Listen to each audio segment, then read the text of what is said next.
ရကီနိုင်ငံမှာကျင်းပသွားတဲ့ Highway ရဲ့ကြီးကျယ်ခမ်းနားတဲ့နည်းပညာပွဲကြီးမင်္ဂလာပါလက်တလောတူရကီနိုင်ငံရဲ့လူစီကားရကုန်းတိုက်တွေနဲ့ပြပွဲတွေမှာ Highway ကသူတို့ရဲ့နောက်ဆုံးပေါ် smartphone တွေ smart နာရီတွေနဲ့ laptop တွေအပါအဝင်နည်းပညာထုတ်ကုန်အသစ်တွေကိုပြည်သက်တွေရှေ့မှာခန်းခန်းနာနာချပြခဲ့ပါတယ်ဒီပွဲကိုနည်းပညာဝါသနာရှင်တွေနဲ့သတင်းမီဒီယာတွေအများအပြားလာရောက်ခဲ့ကြပြီးအထူး promotion အစီအစဉ်တွေပစ္စည်းအသစ်တွေကိုလက်တွေ့စမ်းသပ်အသုံးပြုခွင့်တွေနဲ့အထူးစီကားခဲ့တာပါ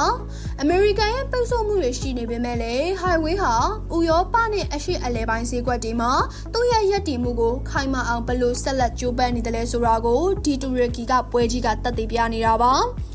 အထူးသဖြင့်စမ်းသပ်တဲ့ဒီဇိုင်းတွေပါဝင်တဲ့ဝစ်စင်နိုင်တဲ့နည်းပညာတွေဘက်မှာတူရကီဈေးကွက်ရဲ့လူကြိုက်များမှုဟာဆက်လက်မြင့်တက်နေစေဖြစ်ပါတယ်။ကမ္ဘာနည်းပညာဈေးကွက်ကိုအဆက်မပြတ်ထိုးပေါက်နေတဲ့ Highway ရဲ့ဈေးကွက်ဗျူဟာတွေနဲ့တူရကီနိုင်ငံကစိတ်ဝင်စားပွဲအခမ်းအနားမြင်ကွင်းကိုနည်းပညာသတင်းတပုတ်အနေနဲ့တင်ဆက်ပေးလိုက်ရပါတယ်ရှင်။